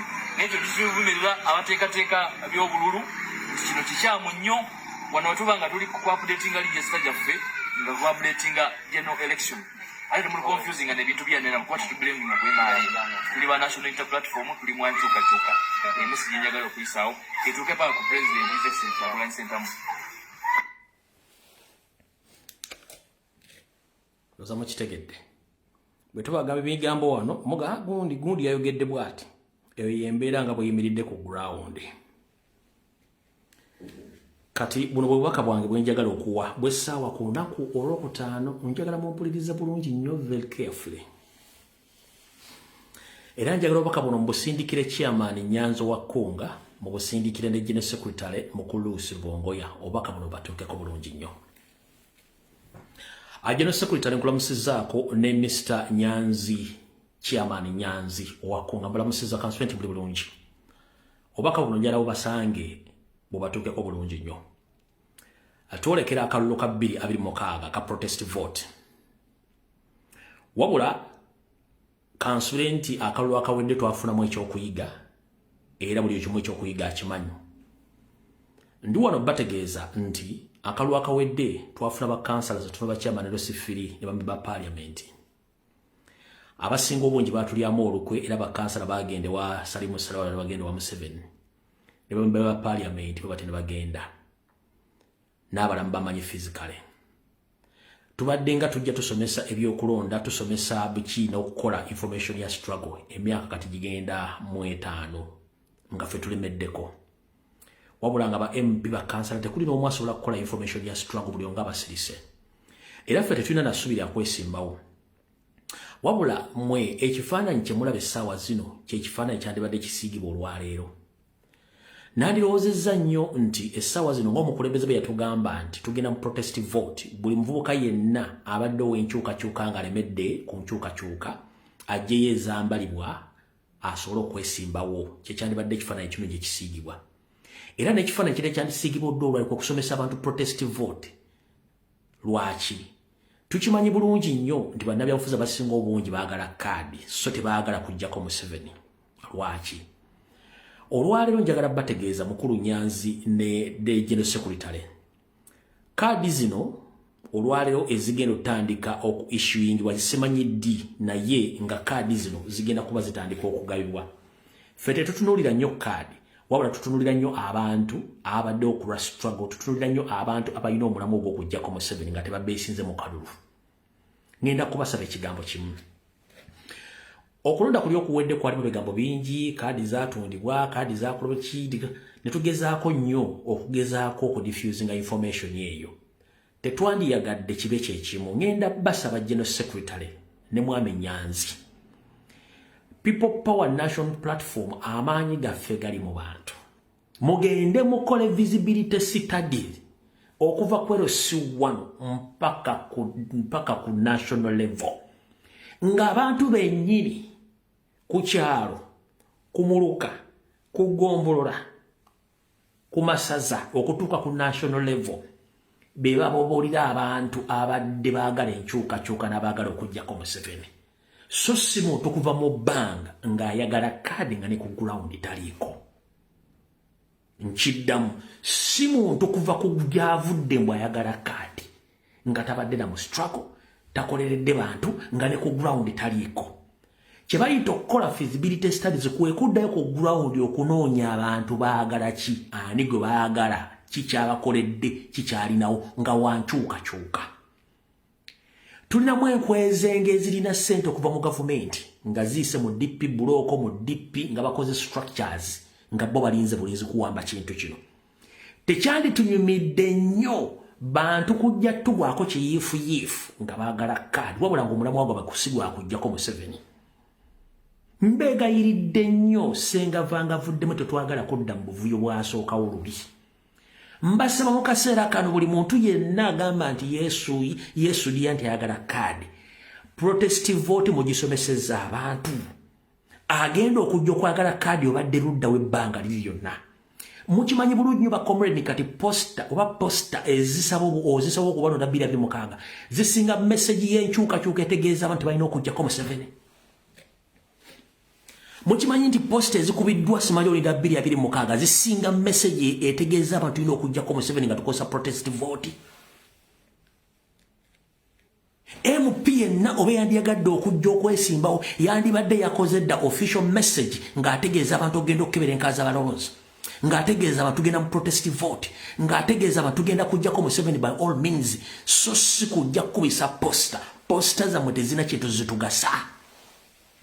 General Secretary Mwami Nyanzi mudde ku ground bannayuganda amaanyi gababuulire. Si muntu kujja na masuuti ngazze ku secretariat simanyi nze nsinga nina olubuto olunene simanyi nina ssente simanyi nze nsinga okwasamirira nga njogera. No, people power, our power belongs to people. Tetwagala bantu bagenda tufuukira kyambika. Tubadde mu struggle n'emyaka kati gigenda ffe tetugenda kwesimbawo wabula tula abantu bafunye eki omuntu najja from nowhere azengera kwesimba n'ateekako national platform era najja nga mukambwe nnyo yensonga lwaki bwe tuba tugenze mu nomination ng'ezekawempe zikyabawadde ekizibu. Buli muntu yavuddeyo nga tebadde mu active politics oli najja nti nze ngenda kudda mu kifo kya Segirinya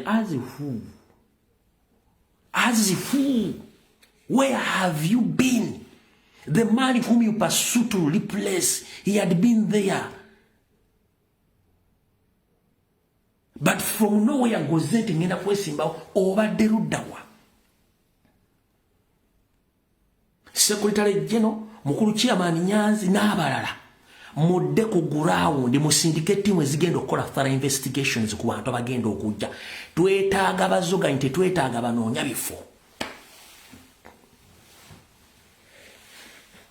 Twetaaga abantu basobola okuteekawo embeera nti kunga abantu bagenda kwekalakaasa nti ono asobola.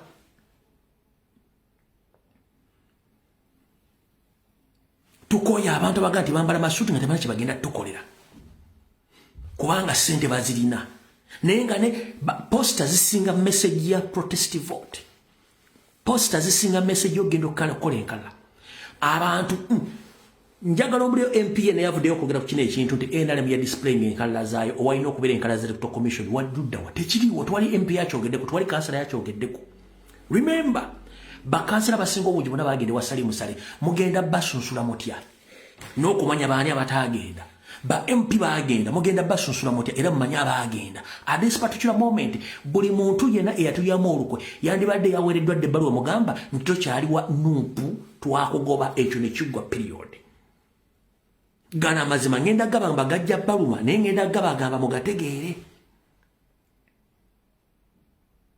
nawe yenyini akuba posta muda 226 muganda ngo otumalamu amaanyi obudde si wakubisa posta osobola nzukubisa mu wiiki esembayo saawa yakusala ntotto kusomesa abantu protest vote naye oli bwakubuuza protest vote kiki mugamba agenda abuuze nnyina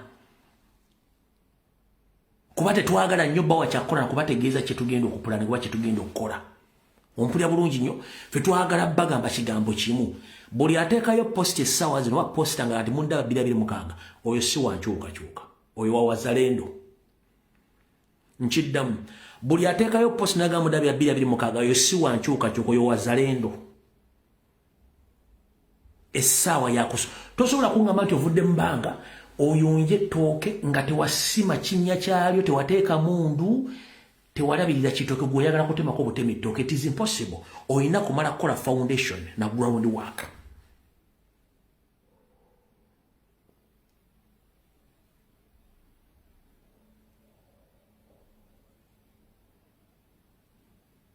manyi message muyinzo abamanyiza okukwata message ne baddamu ne bagikyusa ne bagikolanga mu kiba nenza abo nabamanyiira kubanga message njajjogera ngeri loud and clear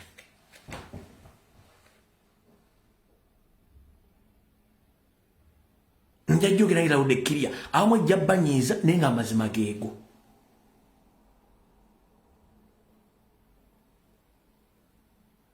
bwe mukola ebintu bye mbagambye muba muggyeko omugugu omunene ku pulezidenti bwe mukola ebintu bye mbagambye pulezidenti muba muggyeka pressure mba mujje kubanga ne waatulaga nti buli kintu kiteredde naye ajjako bamuggyako pressure kuba president ate ebintu bingi in fact alina pressure nene nnyo kyekyo tekimwandibadde mukola ambwe mweyagaliza obweyagaliza nga mweyagaliza bweyagaliza temutufudde ku kuggyako Museveni temulina njawulo n'oli ayagala ofiisi namwe abaagala okufuna bifino nga temulina kintu kyemugenda kukola ku kijjako Museveni temwawukana abaana abali mu ofiisi essaawa zino ezo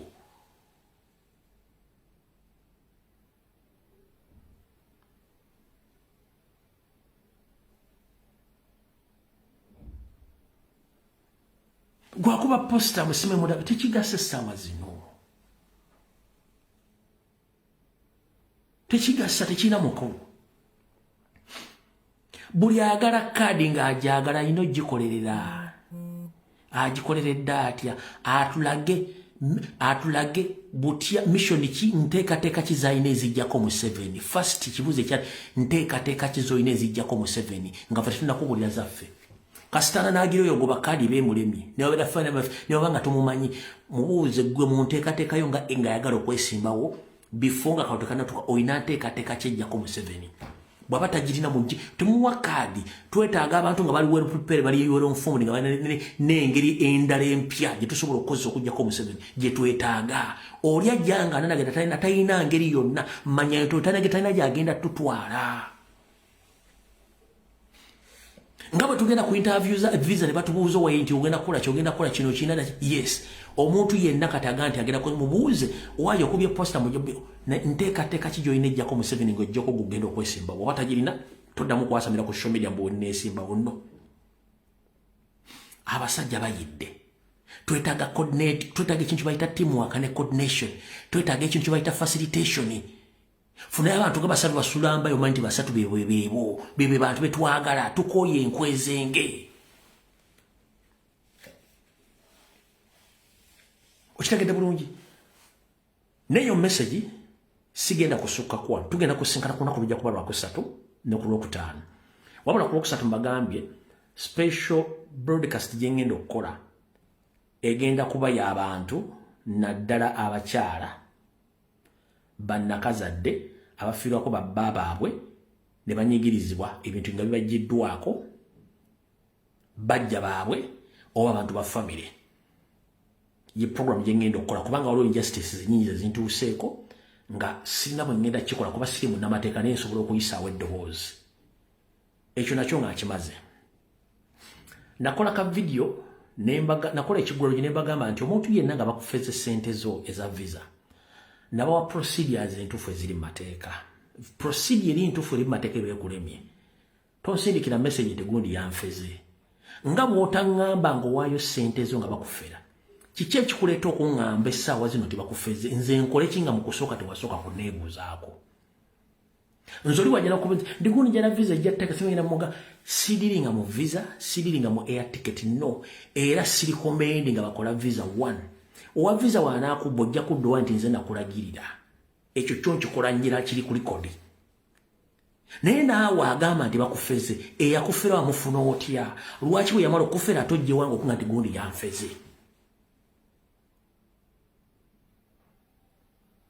okitegeera before nga tonnawaayo ssente zo sooka onoonyeze ku muntu gwowa ssente zo yaani temwawukana na ssente zammwe mangu omuntu ogamba nti agenda kufera abeera mumalirivu nnyo ne consequences zigenda okuddirira abantu gana amaaso gaakala tebaagala kumanya azilonga zitalebe ku pepa tayagala kumanya kasitala ku ssente jjukira amateeka ge tulina mu Uganda manafu gegaluwa omuntu ajja akwewolezaako ng'ayagala miliyoni bbiri ozimuwule n'ozimuwanga otudde wabula okuzibubanjwe n'akuleeta polisi nakuleeta baloko defense mukwata n'omutwala ku polisi etteeka ne ligamba nti okumuteeka eruzira gw'ogenda omuliisa emmere kati n'ogamba ate nze gwe yajja kusereza ng'ate namuliisa eruzira oba muwadde miliyoni 2 n'akugamba naye mulamuzi nzikiriza ssente baazimpa naye buli mwezi ngenda muwaayo mitwalo 2 naye nga nze nakuwa kashi wange miliyoni 2 hard cash kati amateeka manafu kati kimanye nti omuntu gwowa ssente zo nga si wa mutima mulungi tagenda ze kuddizanga bwe yazimuwa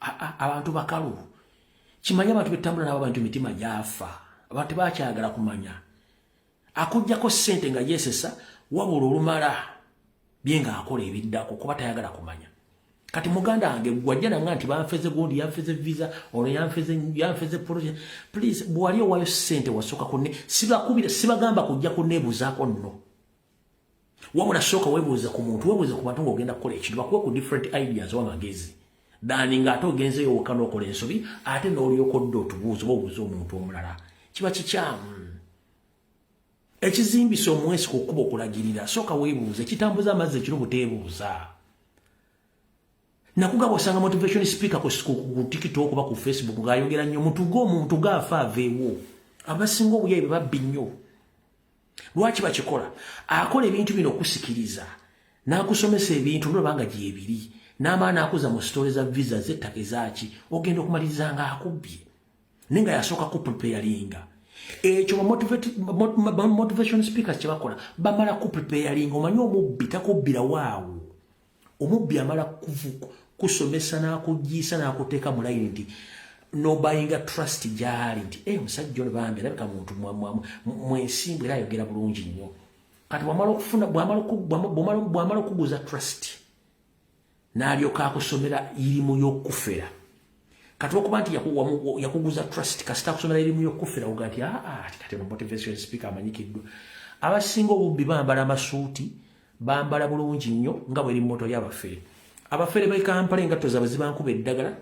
bambala bulungi nnyo yeyazika n'emmotoka n'amayumba ge basulamu gabeera meyazike for days kati bafere b'e Kampala ate gwolaba nti si mufere ate bebambala obubi kati njala kutegeeza omufere yenna asooka kuseetinga kye tuyita office enfaanana ye n'enjogera bagitraininga self confidence okwefula nti ye ali confident nnyo mu kyayogera oyo gwe bayita omufere okitegeera ayinza n'okusooka okuinvestingamu akasente okulaga nti ye talina kyali n'akuinvestingamu akasente nga alina kyali kati abafere baadoptinga enkola y'abanigeria etya omunigeria bagenda okukwana omuwala omunauganda akukwana n'akuteekamu $2,300 $500 n'olukumi asobola oddukuwa nenga ategedde nti jibujjoka tunasobola okusikamu 15,000 13 zonna zirawundinga off lumu n'agisika lumu kati yenkola y'abafere asobola okuteekamu akasente akatontono n'akuseducing nze oluvannyuma lwa time akusika lumu zonna n'azizza oba ebyuma bya zaala bino bateekamu coin osobola okuteekamu coin 5 nekikuwayo coin za mitwalo 5 ga nakozeseza mutwalo pa lwodda noga kati ngera teekamu ekyuma nekizirya zonna nogera notunda TV ne bagirya notunda entebe ne bazirya notunda essimu nekisoka kikuwaayo ssente n'osavuwalinga bwe kiddamu okutwa kitwala n'enju tovuna nti abamu basanga bava mu zzaala ng'akutte ku muto bw'ate kati be bantu abo so banna evidiyo ewedde tujja kusenkana ku Lwokusatu oba ku Lwokutaano mukama bankuumire takuumira mpera mu nsonyi okujja leeti naye nga kyekyo vidiyo ewedde